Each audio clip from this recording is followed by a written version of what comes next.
The mystical union. Christ and God are one. The truth about abundance. Today we record the mystical union that you and I are one.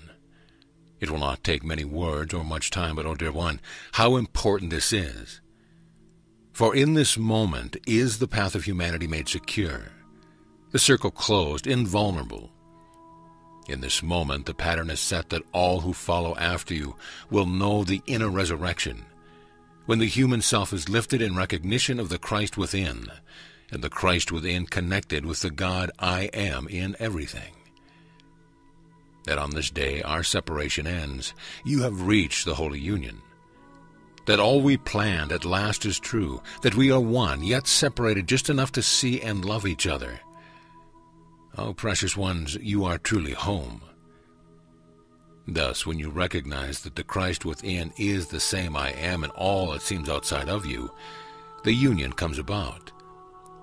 For you remember how I gave to you this pattern earlier, that the moment this occurred, the resurrection was complete. The Christ within lifted up to join the God without, and all I am you are. All I have is yours, and your will is held in tenderness. Gently in the all, yet yours to use to be my will here on earth. And everywhere, for you are never limited to this one occupation, that of showing forth the way of love, that truly light returns to men. And truly now Christ shall have dominion once again on earth at last. Christ, the meeting point of love, where just like you and your twin flame you share the same with me. We are one, yet with two parts, the Christ of you and all of me. And thus you see, beloved one, your will as it lives in mine, that they are not ever separate, but once again they are one will that ever now shall have two parts. O glory, O greatest joy, that you are my heart. Yet you know yourself, and thus we can relate. That thus can you expand my will. Oh, thus do you grow me, that ever you are in my truth, the truth of love as all there is. Yet in that love, and with that love, you are free to create more love, to create greater love, and to show love to itself. And this last, oh beautiful humanity, is the truth of your dominion here and everywhere you are. Dominion means that you as Christ, the point at which I am made manifest, that right here will you show forth the truth to everything around you.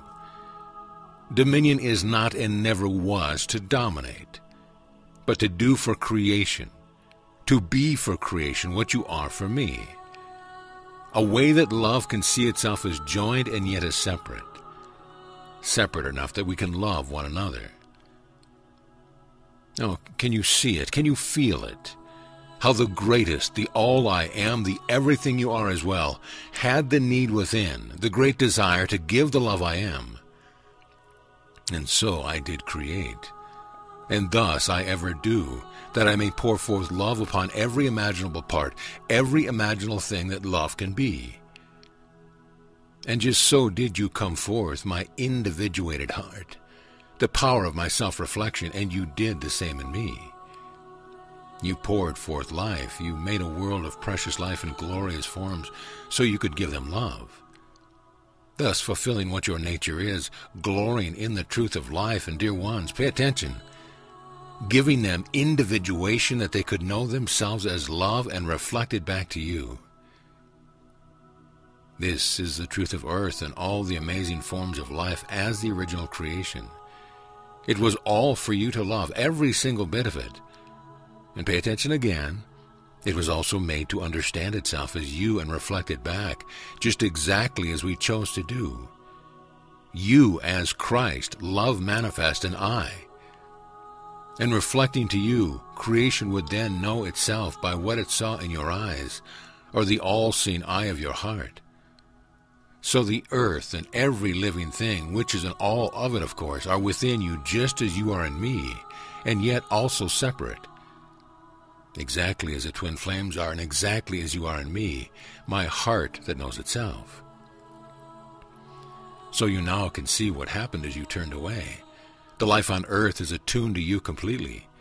You are the love that gives it life and the consciousness in which it sees itself.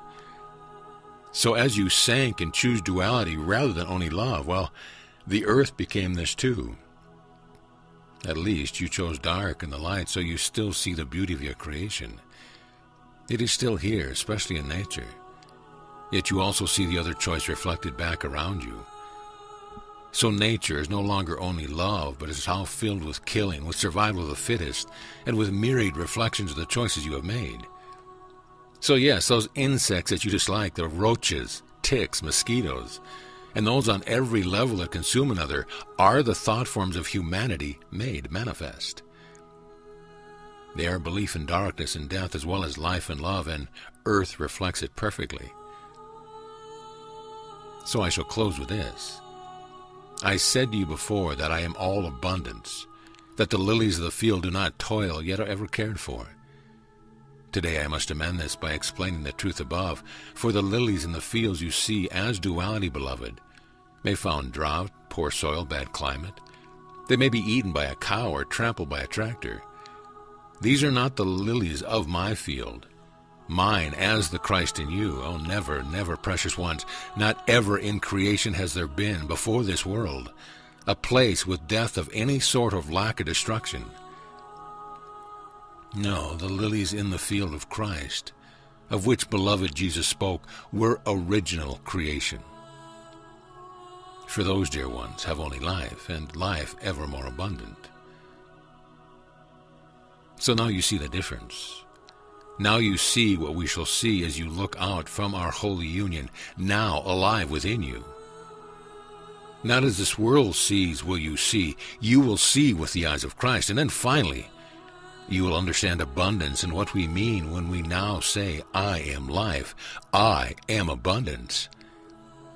Not a little, not sometime. Abundance as grand as all I am, abundance forever. You are in time, yet a little while, as it will seem a process as the union comes to fruition with your heart and consciousness. Yet while it does, know this, beloved. All I am is now us, and all I am is evermore, because you are within me. And all I am rejoices that the Christ and God are one, forever and forever. Amen.